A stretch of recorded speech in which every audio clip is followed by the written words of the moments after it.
Hello everyone, कैसे हैं आप सब।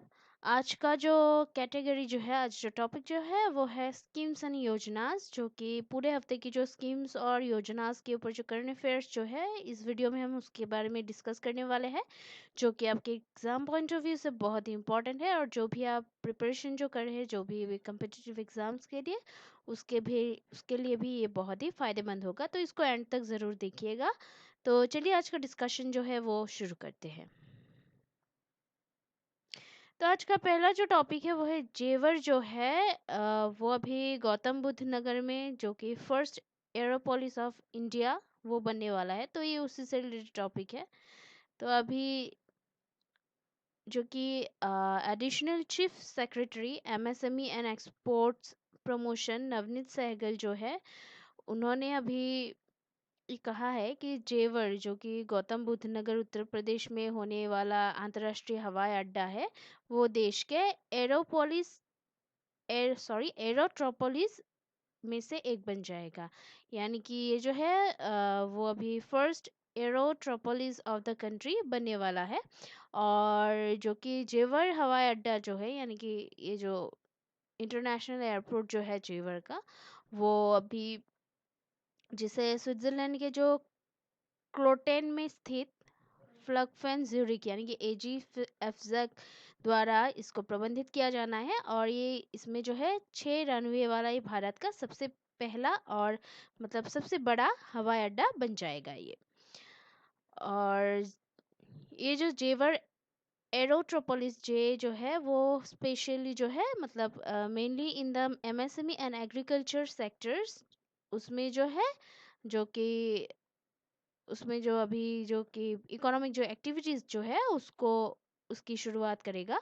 और यह व्यावसायिक गतिविधियों को भी बढ़ावा देगा, जिसके परिणाम स्वरूप स्थानीय लोगों के लिए जो है और ज़िले के बाहर के लोगों के लिए जो है, ज़्यादा से ज़्यादा ये जो रोज़गार जो है उसके अवसर को पैदा करेगा। तो ये उसी से रिलेटेड टॉपिक है। देन आज भी नेक्स्ट जो टॉपिक जो है वो है अभी जो कि उड़ान, जो कि एक जो स्कीम जो है उसके अंडर एएआई ने जो है 2024 तक 100 हवाई अड्डों, वाटर ड्रम और हेलीपोर्ट को मतलब डेवलप करने के लिए प्लानिंग की है। तो ये उसी से रिलेटेड टॉपिक है। तो जो कि airports authority of India AAI जो है वो अभी 2024 तक उड़ान, जो कि उड़े देश का आम नागरिक रीजनल एयर कनेक्टिविटी स्कीम, उसके तहत जो है उसके अंडर कम से कम 100 हवाई अड्डों, वाटर ड्रम और हेलीपोर्ट को डेवलप करने के लिए प्लानिंग कर रही है। और उड़ान जो ये जो स्कीम जो है उसके 4th एनिवर्सरी पर, जो कि 21 अक्टूबर 2020 को इसको मनाई गई। और इस एनिवर्सरी को मनाने के लिए जो है अभी एक जो वर्चुअल इवेंट है उसको ऑर्गेनाइज किया गया था। और एएआई के जो अध्यक्ष है प्रदीप सिंह खरोला, नागरिक उड्डयन सचिव अरविंद सिंह, उन लोगों ने इस वर्चुअल इवेंट में पार्टिसिपेट किया था। तो ये उसी से रिलेटेड टॉपिक है। देन अभी नेक्स्ट जो टॉपिक जो है वो है आंध्र प्रदेश के जो सीएम जो है, चीफ मिनिस्टर जो है यूआईएस जगन मोहन रेड्डी, उन्होंने अभी हाल ही में जो कि दुर्घटना पीड़ित परिवारों के लिए 10,000 रुपये की सहायता प्राप्त करने के लिए वाईएसआर बीमा योजना की शुरू की है। तो ये उसी से रिलेटेड टॉपिक है। तो आंध्र प्रदेश के जो मुख्यमंत्री है वाईएस जगन मोहन रेड्डी, उन्होंने अभी लाभार्थी के किसी भी परिवार के सदस्य की मृत्यु या स्थायी विकलांगता के लिए जो है बीमा कवर प्रदान करने के लिए वाईएसआर बीमा की शुरुआत की है, इस योजना की। और ये जो योजना जो है वो पीड़ितों के परिवारों के लिए 10,000 रुपये की तत्काल वित्तीय सहायता प्रदान करती है। और ये जो तत्काल सहायता ग्राम और वार्ड सचिवालय के माध्यम से इसको प्रदान की जाएगी।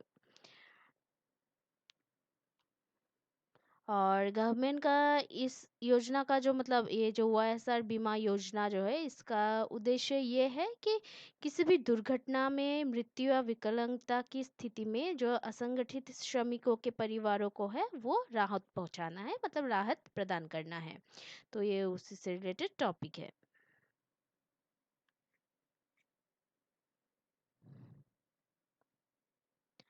अभी नेक्स्ट जो टॉपिक है वो है उत्तराखंड के जो सीएम है, जो चीफ मिनिस्टर है, उन्होंने हाल ही में जो कि integrated model agricultural village scheme है उसको लॉन्च किया है। तो ये उसी से रिलेटेड टॉपिक है।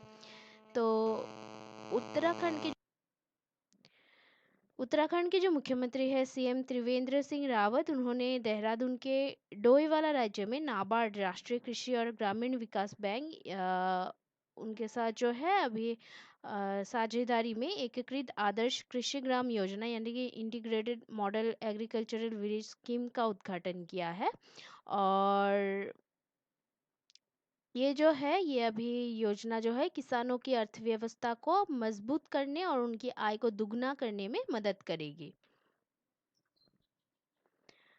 और अभी सीएम ने जो है उत्तराखंड की बड़ी ताकत के रूप में जैविक खेती पर प्रकाश डाला है, जो कि उन्होंने जो है जैविक खेती में जो उत्पादकता को बढ़ावा देने के लिए जो यंत्रीकृत और वैज्ञानिक खेती के महत्व पर जो है वो जोर दिया है उन्होंने।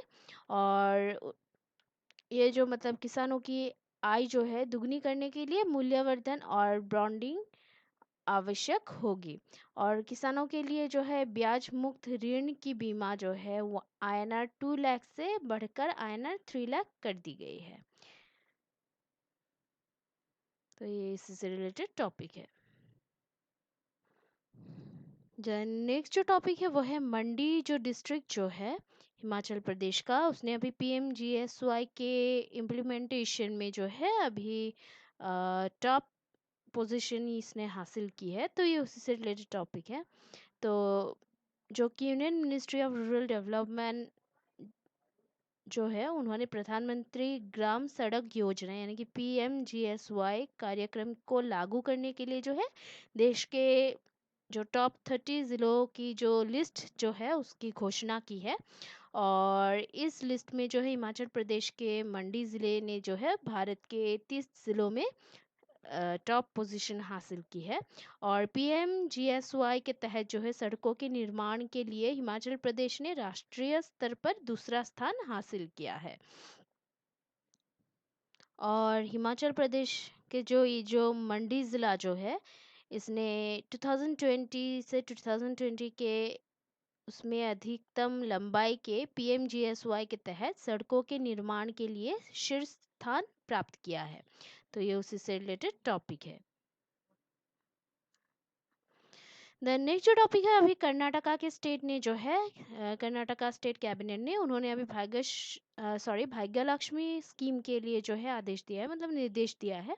तो ये उसी से रिलेटेड टॉपिक है। तो अभी जो कि कर्नाटका के जो मंत्रिमंडल की जो अध्यक्षता जिसको मुख्यमंत्री BS येडियुरप्पा ने की, उन्होंने अभी 2020-2021 से भारत के भारतीय बीमा सॉरी कर्नाटक के जो कर्नाटका के जो मंत्रिमंडल की जो अध्यक्षता मुख्यमंत्री BS येडियुरप्पा ने 2020-2021 से भारत के भारतीय जीवन बीमा निगम यानी कि LIC के जो वजह जो कि सुकन्या समृद्धि खाता योजना जो है, तो उसी के इंडिया पोस्ट के तहत एक पुनर्निर्मित भाग्य लक्ष्मी योजना को लागू करने की मंजूरी दी है।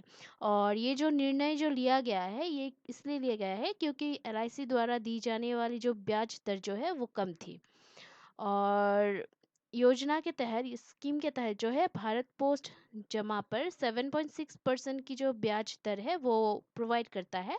और सालाना जो है ईयरली ये जो लोग जो है जनता को 250 रुपये का न्यूनतम निवेश कर सकती है और अधिकतम 1.5 लाख रुपए का निवेश कर सकती है। तो ये उसी से रिलेटेड टॉपिक है।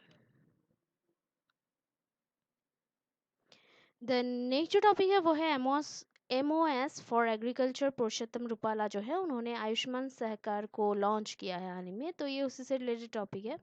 तो minister of state for agriculture Purushottam Rupala ने जो है मंडे को आयुष्मान सहकार स्कीम को लॉन्च किया है, ताकि जो देश में जो हेल्थ केयर इंफ्रास्ट्रक्चर के क्रिएशन है उसमें कोऑपरेटिव्स कंट्रीब्यूट को हेल्प कर सके।